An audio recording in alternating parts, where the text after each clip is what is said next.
Hello, everybody. I'm going to talk a little bit about a site that we used for our Google Exchange for COIL, and I do have to thank Gabby and Gloria from Tech Monterey. They did a fantastic job doing it, setting it all up, and I'm going to also talk about some of the other technologies that we've used for our COIL exchanges over the years. And also, just so you know, Nicole is an instructional designer as well as a STEM professor in, what are your areas, Nicole? Physics and sustainability. Great.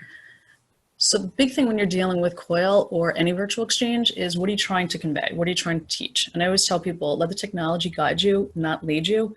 So it's a matter of figuring out what it is that you want to do, and then how are you going to go about it with the technology. So you have lots of different options. Where do we even begin? So again, starting to think about how to build the project. Once you have the project built out with your partner, then it's a lot easier to pick the appropriate technology. So how do we start working with icebreaker activities? And what I've used in my class is Padlet. We just heard a little bit about Padlet. It's great for storyboarding. It keeps everything organized. It's very low tech, but it gives you a lot of different options. So what I'll do is have my students do their icebreaker in Padlet, and then each team has their own Padlet site where they can work on it. And it's great because it takes a lot of the pressure out of trying to use a standard LMS. I know when I first started doing COIL, we tried putting it through Blackboard, and it doesn't always work. I've used Moodle, and I have to put links in my Blackboard for my students to go into Moodle outside of the course. So to make it easier, I figured, why not just take it out of a traditional LMS and give students options for different types of technology. They get to learn about the technology. You get to figure out what works in your partner countries. And what's also nice is you're able to record video. So what I have, this is actually live with my students doing this semester, if it ever comes up. There we go. And my students are able to put nice little backgrounds on. They're able to record messages. Hold on, I'm seeing you. I'm not seeing your screen. You're not Is seeing my that true screen? for other people? Are you seeing Nicole, or are you seeing her screen? I see your screen. Green. Seeing my screen? Yeah. Okay. Oh, okay. Yeah, I'm seeing screen too. Oh, okay, It's good. full size. All right, good. I don't know what my problem is. Sorry. Again, it's nice because you're able to see the different aspects. This happens to be a collaboration with my physics course for optics, where they learn about light and color and communication students. So they get to put their videos in, and what I like, and we've used this many times for COIL training, is that students are able to put their responses in as well. So you're able to track in a very low stakes manner how students go about posting information, collaborating with partners, and more importantly, you're able to take a peek. My partner and I will always have options where we have control over what gets posted. Not that you really need the control, but the students are usually pretty good. But you can also take a peek and see who's pulling their weight as far as coursework without really having to, yell at them too much to get involved. There are a couple other options you have. You have Challenge U, you have Pixon, you have Pluton. Again, these are all more commercially based. Kahoot is great if you want to do a quick little game for icebreakers. Sometimes we include those in there. As far as videos, again, you have a lot of different video options you can use. When I first started doing COIL, we thought pie in the sky. You have so many options. What are you going to use? Well, it turns out a lot of students just use their cell phone. It makes it a lot easier. So again, it goes back to that. Don't let the technology drive what it is you're trying to do for your project. Also, animations. Especially in a course where I'm collaborating with communication majors, they need to learn how to communicate not just through written, but through animation, through video. And it really takes it to another level, not just for your COIL courses, but for all of your courses. I find a lot of my students in other classes are, oh, why can't we use the technology? Communication. Okay, so we've tried Skype in the past. Sometimes it works, sometimes it doesn't. Slack seems to not work so well because students don't want to have the added problem of having to sit down, learn technology, remember the app, remember to look at it.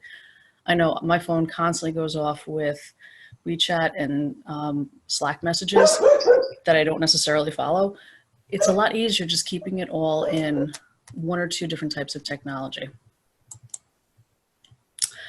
I actually just used PicoChart the other day for infographics, where the students were able to very simply create a nice little infographic of all of their storyboarding for their project. So they have Padlet, they were able to walk through written how they want to do their project and then make an infographic about how they're going to start their video. Again, it adds for great assessment because now you can take a look and follow how students are learning, how they're progressing, kind of catch any inconsistencies in between. And also I know Nassau is very big on assessment and so is the rest of SUNY, but you're able to very quickly assess students in a variety of manners. So how are you going to go about building your course? Well, you need somewhere to house all of this information. One of them could be an ePortfolio, and I'll just give you a quick link out to a live binder that I have. Again, ePortfolios are nice because you're able to take a look at different aspects, whether it's just storyboarding through Padlet or live binder, where each of your different binders have a specific portion of your project. I'm just gonna do a quick shout out for Robin for the MTech program. I have an MTech portfolio as well, and I'll just take you very quickly to one that my students did years ago. And this was actually before the MTech program started. Actually, Yes. But actually, Robin's going to talk about the MTech. So she is. I'm just going to go very quickly over different options for ePortfolios, but you could house everything in an ePortfolio where students can, again, very much like Padlet, where they can have each of the different components about their project on a separate page. So you do have options like that.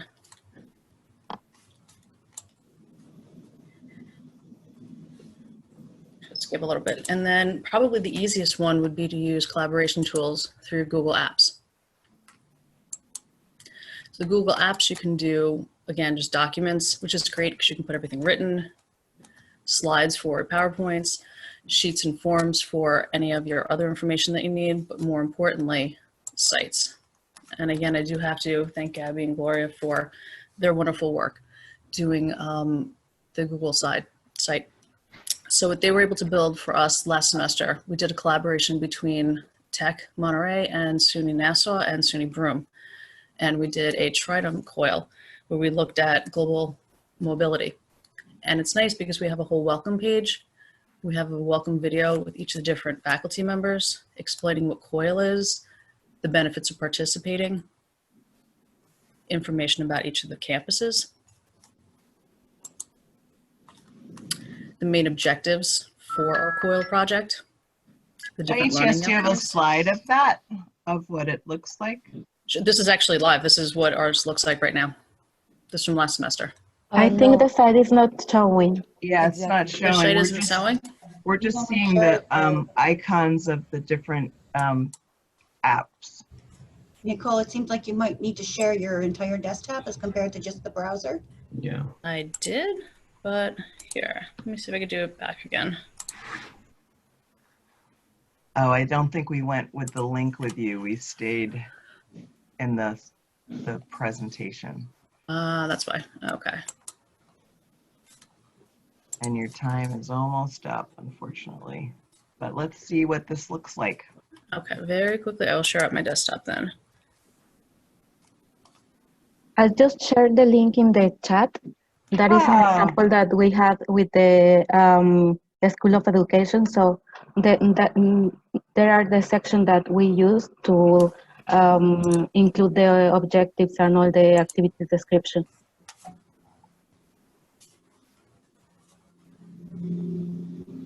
Great. Okay, now is it working? Yes. Yes, okay. So very quickly, we have all of our objectives for the course, and then we have general information. We're actually, last semester we started studying cultural intelligence, so we have some data with that. We had the students do an initial test for it. So again, just taking some more data. Hold on. Okay. That's good right there for people to see that timeline, because that's The timeline is key. The timeline makes it so much easier. I mean, if we could patent this, it would be fantastic. Being able to show the students where they are, each of the different pages will continuously show the progression in the COIL project. It also keeps time on track for not only the faculty, but certainly for the students. And it's nice because we do have a little bit of flexibility. As we all know with COIL, sometimes you need to adjust dates and times. Again, our icebreaker, and again, all of this is using different technologies, but in Google Sites, we were able to house it in one particular spot. And again, everything is linked out to make it easier so the students aren't confused as to where everything is. Our collaboration, we happen to do an energy carbon footprint so they can work on their projects, and all the instructions are listed. All the due dates are listed. And then we did a video voting.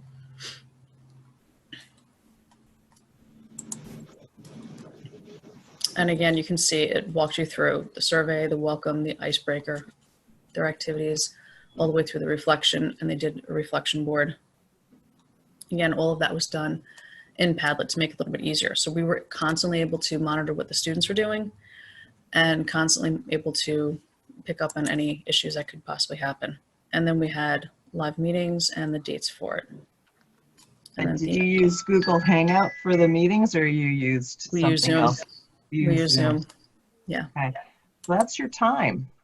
Someone asked, how can you upload or do video with Padlet? And I noted that it's one of the options of you can upload a link or content, or one of the options is you can upload a video like easily from your phone, which is great.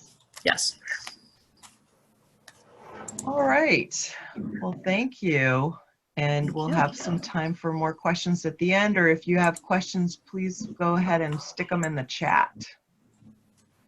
And I have one question about that. I'm assuming that now that you've built that great Google site, you're going to recycle and use that for future Yes. semesters? I'm actually going to recycle it for a different COIL for this semester. I'm going to change a couple of things for that COIL. And then Gabby and Gloria are going to help me work on, actually, Gabby's done a lot of work creating a template that hopefully we can share it with SUNY on the SUNY site for us to use. Ooh, and great. Wonderful. Thank you.